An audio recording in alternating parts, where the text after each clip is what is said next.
Now, if you know anything about me, it is that I am first and foremost a Shadowhunters hater. I have never once felt joy reading a Shadowhunters book, and Cassandra Clare is my biggest stop. In fact, I hate every single one of them so much that I have them on my bookshelf so that I can throw them against a wall and verbally berate them anytime I'm feeling upset. It's like therapy, minus the worst part of therapy, which is having to interact with another human being. So since I've built my entire brand on being a hater, I thought today would be the perfect day to discuss the top 10 reasons that I hate the Shadowhunter Chronicles, and you should too. This is not in any particular order. Number 1. The characters are just extremely unlikable. There's not a single character from any of the books that had a shred of personality. They're all extremely unfunny and boring and lack any complexity, and they're all severely lacking in character development. Like, take Will Herondale, for example. I cannot stand that motherfucker. He is so annoying. He's mid. I don't understand why other people like him. He's all like, I had to ruin my chance of ever experiencing happiness in order to save the people I love, and now I'm depressed. Oh. The only person who loves me is actively dying a horrible, slow death, and there's nothing I can do to save him. Oh. My life is terrible. I'm so depressed. Like, get over yourself. Some people have actual problems. Like, for example, I have to get up at 5:30 a.m. to go to work. That's an actual problem. Maybe I should start like a GoFundMe or something. Yeah. But yeah, Will Herondale and his edgy little self never related less to a character. It's kind of ugly too, like the messy black hair and blue eyes. Like, what are you, the night sky or something? Get a normal color scheme, you weirdo. And people have the audacity to like buy candles and pins of him and stuff. And it's like, why are you so obsessed with the fictional character? It's kind of weird. Wait, I can explain. Honestly, trying to unravel the mystery of Will's character in Clockwork Angel, and then follow his journey to break the curse in Clockwork Prince, and then rebuild his sense of self in Clockwork Princess was like my least favorite part of the Infernal Devices. Next to the romance, of course. Which brings me to point 2. Number 2, Cassandra Clare just does not know how to write romance. None of the ships make you actually want to ship the characters. For example, Will and Tessa. They had zero chemistry, and I just didn't buy that they liked each other. Like when Cassandra Clare wrote, she had forgotten the precise blue of his eyes, like, yeah, that checks out. Because she didn't like him.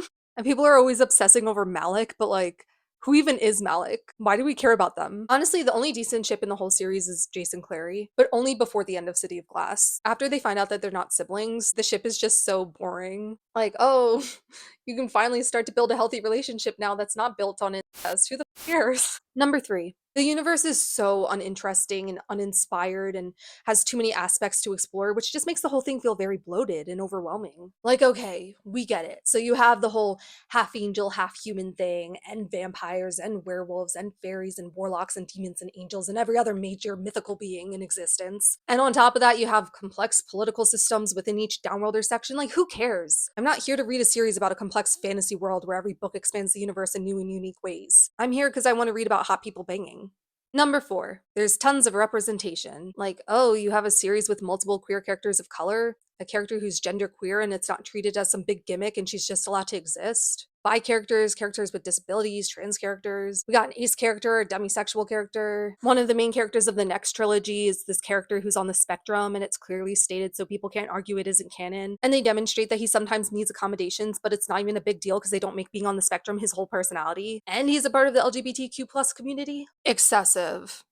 And honestly, so unrealistic. Like, what do you mean that there are people out there who are part of more than just one minority group? Like, pick a struggle, bro. It's just so unrealistic. And like, yeah, I know vampires and werewolves exist in this universe or whatever, but like, what's with all the representation? Like, I don't want my diverse fantasy world to have like actually diverse people, you know? I don't want to be reminded that people who aren't 100% like me exist. Like, you could have some small, minor representation. Like, maybe vaguely incorporate the aesthetics of Arab and South Asian culture into the city of the male love interest, and vaguely mention one time that he's tan so that your fans can argue he's actually supposed to be Middle Eastern in response to other people pointing out the lack of diversity in your books, even though 99% of the fandom will say any mid-white guy with dark hair and TikTok looks exactly how they picture him. And then you can have like one gay character. You're allowed to have one gay character who isn't shown dating another girl, but like she said she was gay one time, so that means it's great representation. I'm sorry if you like that series. I'm not hating on you as a person. I'm just pointing out its lack of diversity, which I think is a valid criticism. But yeah, that's what I want for representation. Because when you have multiple characters who are part of the LGBT plus community, it just detracts from the story, you know?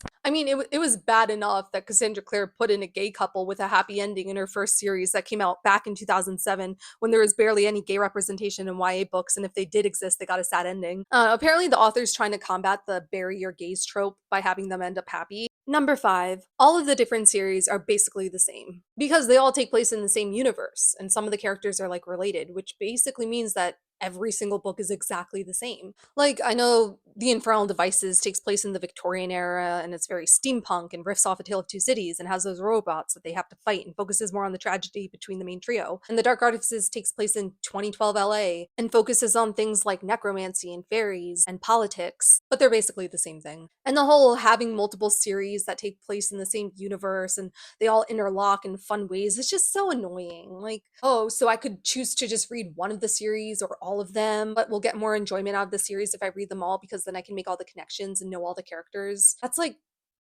work. That requires me to read and to think, and I'm not a fan of that. Number 6. The books just have way too much humor in them. I personally like books that are miserable to read and feel like you're reading a textbook. I know that teenagers tend to joke around with their friends and stuff, but why do the teenagers in my book targeted towards teenagers have to be joking around with their friends? I just feel like the author throws in all this funny dialogue and it's just like, okay, we get it.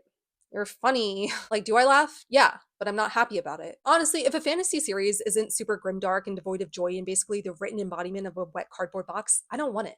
Number 7. There's just not enough spice. You guys know me. You know I love spice. I love when books are 90% spice and 10% poorly planned out plot. And it just annoys me that this series that's targeted towards teenagers has an appropriate level of spice for teenagers. Like, what? You're telling me I have to read some adult books or, God forbid, AO3 to get some spice?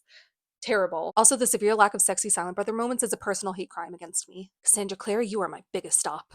Number 8. The emphasis on friendship is just so forced. I hate reading about a group of diverse characters teaming up to save the world. Gotta be one of my least favorite kinds of books. And it's like in every series, the group of main characters become close and start to care about each other and like, wow, I hate that. Number 9. Too many connections to real world issues. These books just bring in way too many topics that I don't want to think about. The ongoing discussion of racism and xenophobia in the books, demonstrated by having the Downworlder characters face difficulties and prejudice from the Shadowhunters, is just so annoying. I know that reflects the reality that a lot of people face in real life, and like, I guess mirroring real world events in a fictional world can help the young readers this book is targeted towards better understand the struggles that people face and how things like racism are a systemic part of our world. But like, I don't want to have to be reminded of that.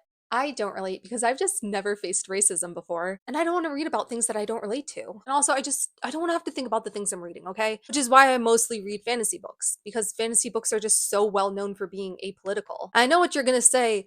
Oh, Bree, there's nothing wrong with wanting to read for escapism, and if you read as a hobby and enjoy lighthearted books that don't make you think, that's totally okay. But also, it's a good thing to read books that challenge our worldview and encourage us to think or whatever. But I disagree. I think we should only exclusively consume media that doesn't require us to think about the real world. Only escapism is allowed around here. If you have ever once tried using your brain in your life, you are not welcome. Anyways, back to the Shadowhunter books. Take the Dark Artifices, for example. Cassandra Clare just had to ruin it by bringing politics into it. You know, because those came out during Trump's first presidency, and the cohort was based off of real hate groups, including MAGA. And so they mirror the beliefs and actions of those groups, except instead of hating on people of color and gay people, like in real life, they hate on downworlders and gay people. Shout out to the LGBTQ community. Gotta be one of my favorite fantasy races for real. Love y'all, ally. But yeah, like, why are we criticizing the far right? Why are we using the cohort to make fun of them? They may be a hateful group of people who despise people like me for being Muslim and Pakistani and a woman and having critical thinking skills and basic empathy, but like, we should be nicer to them. We shouldn't criticize them. And we shouldn't be using books as a way to express our feelings about current events and encourage people to think about the things they're seeing in the world around them. That's not what books are for. Books are for reading about hot people banging. And last but not least, number 10. This one is pretty self-explanatory. There's just not enough interest in these books. Bring in back 2025. So those are my top 10 reasons for hating the Shadowhunter Chronicles. Thanks for watching. I hope that I've convinced you guys to never pick up a Shadowhunters book. In April Fools, that was very painful to make. I felt like I was being held at gunpoint the whole time. Bye! And remember, folks, less thinking, more wincest. This video is actually killing me. I'm so depressed. Oh my god, I'm sorry, Will. I'm sorry. If they find out that they're not siblings, it's just boring, you know? Oh my god, this video might be some people's like first impression of me. What if someone who's like actually a hater clicks on this video? I'm cooked. I'm cooked, chat. Excessive. Terrible. Like, pick a struggle, buddy. Vaguely incorporate the aesthetics of Arab and South Asian culture into the city of the male love interest, and vaguely mentioned one time that he's tan, so that your fans can argue he's actually supposed to be Middle Eastern. In response to other people pointing out the lack of diversity in your books, even though 99% of the fans will say any voice out of touch on exactly how they get to him. Oh my god. Eminem's jealous of me, let me tell you. It just detracts from the story, you know? Like, I don't want to be reminded that gay people exist. Because when you have multiple characters who are part of the LGBTQ plus community, I can talk. I can talk. I'm so good at talking. It's all I do. Because of the LGBTQ plus community. Oh no, apparently the author's trying to combat the barrier gaze trope by having the gays end up happy. The gays. I'm gonna get canceled. Only escapism. I can talk. I don't know why I can't talk. I don't know what accent this is, but it's really bad. Only escapism is around. Clear, no. We have to get to the water. I'm Australian, mate. Yeah, I might. My sisters have been rewatching H2O, and it's just no, clear. Only escapism is long. Oh my god, I can't talk. I can't keep talking. I'm never gonna get this video down, and it has to be done by tomorrow because tomorrow's April Fool's Day, and I have work, so I have to get this done today, and I don't know what I'm going to do. Eat the melodic, do-do-do-do-do. Eat the melodic, do-do-do-do-do. Only escapism's loud around these parts. um,